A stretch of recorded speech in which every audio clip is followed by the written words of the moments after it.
મારું નામ ડૉક્ટર નીલ પટેલ, હું ઘાટોડિયાથી ઉમેદવાર છું. એના માટે આખી આમ આદમી પાર્ટીના પરિવારને હું શુભેચ્છા પાઠવવા માગું છું અને અમને ઓપોર્ચ્યુનિટી આપી એના બદલ હું આમ આદમી પાર્ટીના દરેક નેતાઓનો આભાર માનું છું. કારણ કે અમારી પાર્ટી એક એવી પાર્ટી છે કે જ્યાં કોઈ નેપોટિઝમને ચાન્સ નથી.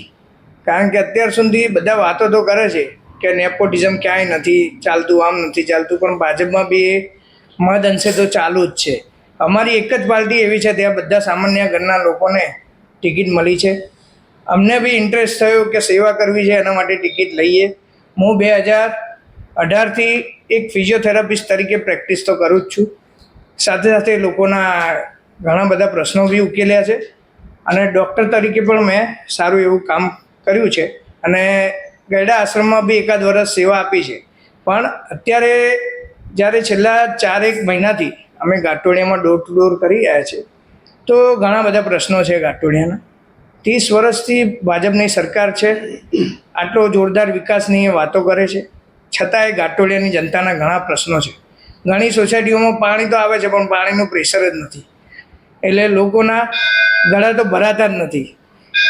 ભાજપ ખાલી એમના પોતાના પૈસા નવી પાઇપલાઇનના ટેન્ડરો પાસ કરીને પોતાના પૈસાથી પોતાના ગળા ભરી લે છે. નમસ્કાર મીડિયા મિત્રો, સૌથી પહેલાં આપનો ખૂબ ખૂબ આભાર કે આ શોર્ટ નોટિસમાં આપ સૌ હાજર રહ્યા.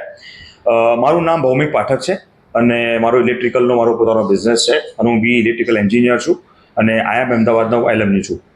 સૌથી પહેલાં તો હું આપના દરેક હોદ્દેદારો, એમાં વિજયભાઈ પટેલ કે જે અમદાવાદ શહેર પ્રમુખ છે અને ગોપાલભાઈ ઇટાલિયાજી, ઈશુદાન ગઢવીજી, સૌનો ખૂબ ખૂબ આભાર માનું છું કે જેમણે મને એક ઓપોર્ચ્યુનિટી આપી, એક સામાન્ય માણસ ઓપોર્ચ્યુનિટી આપી કે જે ઇલેક્શન લડી શકે અને એ પોતાની વાત જનતા સમક્ષ લઈ અને એના સામે એક પરફોર્મન્સ આપી શકે એના માટે. તો સૌથી પહેલાં સૌનો ખૂબ ખૂબ આભાર. કયા મુદ્દાઓને લઈને તમે જનતાની સમક્ષ જશો? હું 2022થી પાર્ટી જોડે સંકળાયેલો છું. જ્યારે વિજયભાઈ પટેલ જ્યારે વિધાનસભા ઇલેક્શન લડી રહ્યા હતા ભૂપેન્દ્રભાઈ પટેલની સામે, ત્યારે હું બૂથ કાર્યકર્તા હતો અને મેં બૂથમાં પણ મેં કામ કરેલું છે. તો એ અનુભવ પણ મને કામ લાગશે આવનારા ઇલેક્શનમાં.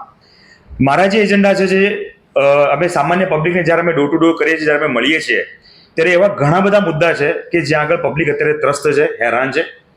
એ લોકોને હવે બદલાવ તો જોઈએ જ છે. એમની જોડે અમે જ્યારે વાત કરતા હતા ત્યારે અમને એવી ખબર પડી કે એમની જોડે ઓપ્શન્સ અવેલેબલ નહોતા, પણ હવે હાલમાં આમ આદમી પાર્ટી તરીકેનો ઓપ્શન્સ અવેલેબલ છે. અને હવે જે તો રિસ્પોન્સ અમને માર્કેટમાં મળી રહ્યો છે, જે રીતના જનતા વચ્ચે અમને લોકો એક્સેપ્ટ કરી રહ્યા છે, એ જોતા દેખાઈ રહ્યું છે કે આવનાર ઇલેક્શનમાં અમને સારામાં સારી લડત અમને આપવાના છીએ અમે, અને અમે સારામાં સારી લીડથી અમે જીતીશું. બીજું કે કહી શકાય કે ઇલેક્શન જે ખરું એ એકચ્યુઅલી એક રાજકારણ માટે નથી હોતું. એ રાજકારણમાં આવીને જનતાના પ્રશ્નોનું સોલ્યુશન લાવવા માટેનું એક જે કહેવાય ને કે એક માધ્યમ હોય છે. અમે એ માધ્યમનો ભરપૂર ઉપયોગ કરીશું. દરેક જનતાને અમે જેટલો પણ બને એટલો પ્રયાસ કરીશું કે નજીક જઈએ, એમના સોલ્યુશન અમે લાવીએ. અને આવનારી જે અમદાવાદ મ્યુનિસિપલ કોર્પોરેશન ઇલેક્શન છે અને એમાં અમે ગોતા વોર્ડ નંબર 1માં અમે ઉમેદવારી નોંધાવી છે અમે, અને અમને જે પાર્ટીએ રોલ આપ્યો છે અમે સારી રીતે કરીશું અને જનતાના પ્રશ્નો અમે ત્વરિત અને ટ્રાન્સપરન્ટ લેવલે અમે એનું નિરાકરણ લાવીશું. આપનું નામ અને પરિચય. નમસ્કાર મિત્રો, હું ગોતા વોર્ડ આમ આદમી પાર્ટી પ્રમુખ છું. મારું નામ દેસાઈ આયુષ. હું એડવોકેટ છું અને હાઈકોર્ટની સામે સત્યમ 64માં મારી ઓફિસ છે. છેલ્લા 4 વર્ષથી હું ક્રિમિનલ પ્રેક્ટિસ કરી રહ્યો છું. તમે જે તમારું નામ સાંભળાયેલું છે, હું 2020થી આમ આદમી પાર્ટી સાથે જોડાયેલો છું અને 2021માં બી આમ આદમી પાર્ટી જ્યારે અમારું કોર્પોરેશન ફર્સ્ટ ટાઈમ અમે લડ્યા હતા ત્યારે પણ હું આમ આદમી પાર્ટી સાથે જ હતો. 2022માં પણ લડ્યા હતા વિધાનસભા, ત્યારે પણ આમ આદમી પાર્ટી સાથે હતો. 2021થી લઈને 2026 સુધી અમે લોકોની જોડે અને લોકોની સમસ્યાનું સમાધાન થાય તેનો સતત પ્રયત્ન પ્રજા વચ્ચે કરી રહ્યા છે હાલમાં.